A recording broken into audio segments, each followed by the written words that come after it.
A nos parecenos, desde logo, que en moitos aspectos supón un retroceso con respecto á normativa anterior, á Lei de 1993, está moi por detrás doutras normativas autonómicas que foron aprobadas nos últimos anos e, polo tanto, é unha oportunidade perdida, de momento polo menos, para facer unha lei realmente avanzada, acorde cos tempos e que sexa froito da participación e dun amplo acordo. E pareceme un atrevemento, señora conselleira, que veña aquí a decirnos que é a lei máis ambiciosa e máis completa do mundo mundial ou de Europa. Mire, en ningún país europeo admitirían un texto como este que permite o maltrato e a tortura aos animais como as touradas. En ningún país europeo permitirían un texto como este. Desde logo, en Holanda, que citou aquí,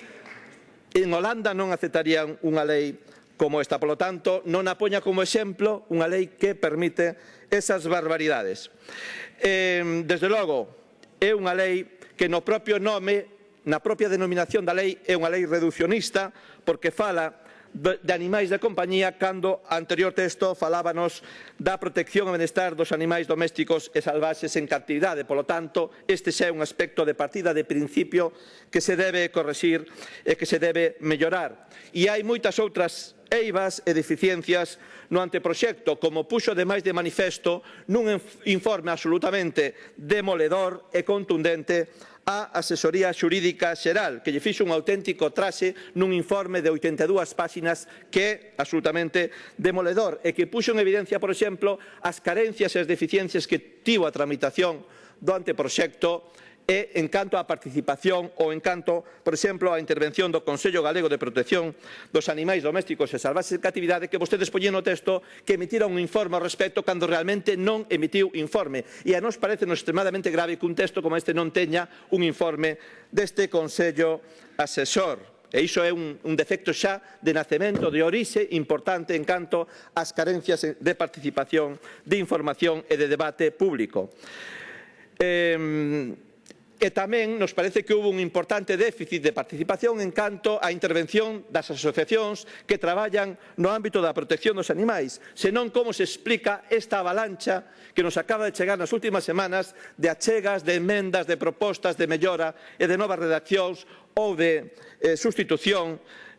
do texto presentados por todos estes colectivos. E hoxe mesmo hai un clamor en contra porque no exterior do mesmo Parlamento hai unha concentración de colectivos que traballan neste eido, que son as persoas máis interesadas en que haxa unha boa lei, que están criticando este documento. Polo tanto, nin consenso, nin consulta, nin informe do Consello Galego de Protección dos Animais Domésticos e Salvaxes. Polo tanto, falta de participación. Vostede fixo aquí tamén un cántico ás asociacións e ese canto, esa louvanza das asociacións non se corresponde despois coa práctica, coa realidade e coa propia redacción do texto da lei, porque vostedes non lle dan o recoñecemento que merecen a estes colectivos, empezando porque non establece, por exemplo, a necesidade de axudas para colaborar no sostenimento das actividades altruístas, solidarias, benefactoras e humanitarias que fan estes colectivos, que son os que están permitindo que se combata contra o abandono dos animais neste momento. Por lo tanto, ese labor hai que recoñecelo, pero hai que recoñecelo legalmente, hai que recoñecelo sobre todo con axudas económicas que lles faciliten o seu traballo para que non recaia nos seus propios petos. E no propio texto, na exposición de motivos, falan, por exemplo, de campañas de sensibilización e de educación e de adopción e falan, curiosamente, poñen algo como o seguinte: colaboración da Administración con elas nas campañas de sensibilización. Como que colaboración da Administración coas asociacións? Será que hai que establecer os mecanismos para que as asociacións teñan un ámbito de traballo que permita que reforcen e colaboren o traballo da Administración, pero quen ten que facer o labor principal ten que ser a Administración e despois apoiar o labor das asociacións. Ou a obriga de declaración de utilidade pública, que é moito máis restrictiva e exixente que o marco legal que temos agora para as asociacións e que vai dificultar aínda máis o seu traballo. E no fondo, o deseño que hai de fondo é primar a xestión privada deses centros autorizados e de acollida en detrimento do labor que realizan as asociacións. Hai outros aspectos do texto que nos parecen tamén eivas importantes, por exemplo, no reparto de competencias entre a Administración Autonómica e os concellos. Hai aquí competencias compartidas e cruzadas e despois establecense obrigas dos concellos en que non haxa despois un financiamento desas competencias e desas responsabilidades. Ben, entrando xa en aspectos concretos do articulado da lei, parécenos inasumible, desde logo, o BNG non o vai apoiar e vai combater esta redacción, a exclusión de determinadas prácticas, a exclusión dos équidos no texto, a exclusión das touradas no texto e este papel que fai o Partido Popular de defensor a ultranza de tradicións españolas, de tradicións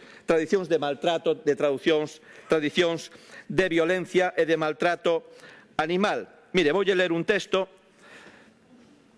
que di o seguinte: a tauromaquia é a infame e comercializada arte de torturar e matar animais en público.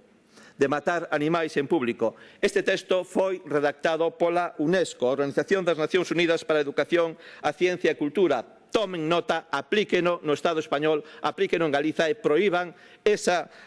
espectáculo cruel e inhumano de maltrato dos animais que son as touradas. Desde logo, o BNG vai dar esa batalla neste documento e tamén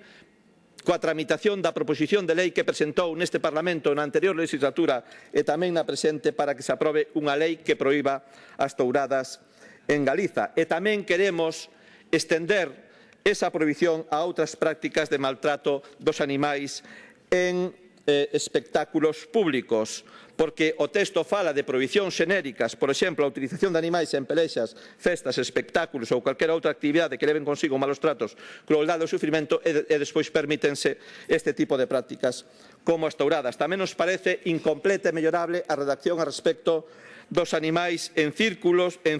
no título primeiro. Non se fai referencia aos animais de compañía, pensamos que se debería incluir tamén esta cuestión, só se fala da prohibición de emprego e tenza de animais e especies silvestres nos circos e tamén pensamos que se debería ter en consideración e en conta que pasa con eses animais silvestres que deixan de ser utilizados nos circos porque a experiencia e o coñecemento da realidade dinos, desde logo, que preocúpanos moito o destino final destes animais. Tamén, desde logo, desde o BNG compartimos a idea defendida por prácticamente todos os colectivos animalistas e tamén polos profesionais da veterinaria, no sentido de que hai que incluir na lei a identificación de todos os animais domésticos, tamén no caso dos felinos e dos furóns. Por certo, como xa se fixo noutras comunidades, en Madrid, en Cataluña,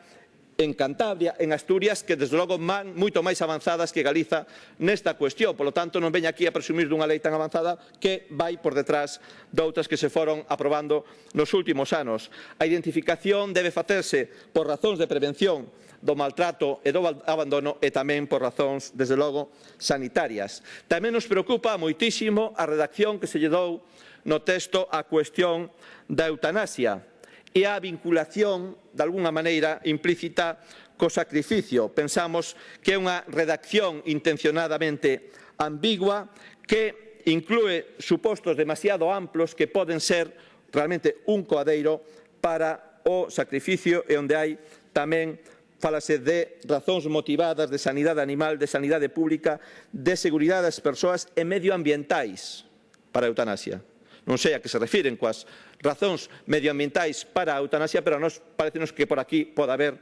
un pretexto para un sacrificio dos animais, non? E hai tamén preocupación pola nosa parte a respecto de determinadas expresións que aparecen no articulado, por exemplo, no artigo 23, a respecto do abandono dos animais domésticos que, despois deses prazos que nos parecen absolutamente raquíticos e demasiado curtos, establecen a posibilidade dos concellos para darlle o destino que legalmente proceda e tamén para os centros de acollida que quedan habilitados para darlle o destino que legalmente proceda. Pero que clase de redacción é esta? Parecenos que é unha redacción, desde logo, intencionadamente ambigua para darlle procedementos, desde logo, que non son os que se deberían dar nun marco de protección dos animais. Outra eiva importante do documento ten que ver co Comité Consultivo para a Protección Animal. Parécenos que nas súas funcións e na súa composición é un comité moi restrictivo, parécenos que ten unha composición excesivamente burocratizada, que hai unha hiperrepresentación da administración, como soe acontecer en todos estes consellos e comités consultivos, e o que queren é crear un órgano domesticado.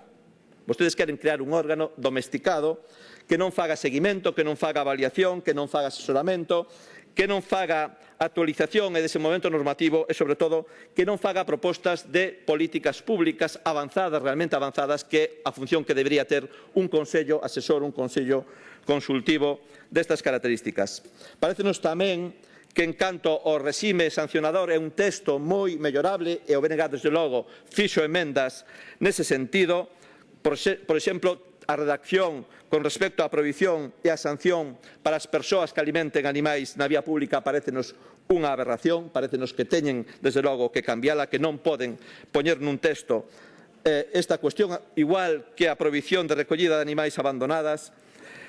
e, polo tanto, debería ir o texto, deberíase mellorar, deberíase correxir, despenalizando e permitindo estas condutas altruístas e humanitarias das persoas que alimentan e que recollen animais na vía pública e, polo contrario, endurecendo prácticas e actitudes de maltrato que teñen unha penalización, para o noso entender, demasiado suave no texto, que se cualifican como infraccións leves, por exemplo, no caso de non manter os animais en condicións hixiénico-sanitarias axeitadas ou non facilitar aos animais a alimentación e bebida suficientemente axeitada. Polo tanto, en conclusión, parécenos que é unha lei que retrocede en certos aspectos con respecto á anterior, que ten un defecto, unha eiva de partida, que é o déficit de participación, de información e de debate público, que é unha lei restrictiva con respecto á lei anterior, que exclúe ámbitos e prácticas de maltrato, desde logo que nós non compartimos, como as touradas, que penaliza comportamentos de protección e é permisiva con prácticas de maltrato, que dá as costas ao movemento animalista e ás asociacións protectoras, que falta na lei un recoñecemento claro, explícito ao seu labor e un apoio tamén claro á súa función social, que é moi mellorable con tempo, con debate e sen presas, que pensamos que é un tema suficientemente trascendental para que teña detrás un grande acordo político, institucional e social. Desde logo, as achegas do BNG van nesa dirección, recollendo multitude de propostas que nos fixeron chegar os colectivos do mundo animalista e de protección dos animais e, polo tanto, remato dicindo que esta é unha cuestión fundamentalmente de sentido e de sensibilidade. E, como dixo no seu día Abraham Lincoln, estou a favor dos dereitos dos animais tanto como os dos dereitos humanos. E isto é a única maneira de ser un ser humano completo. Moitas gracias. Gracias, señor Bará.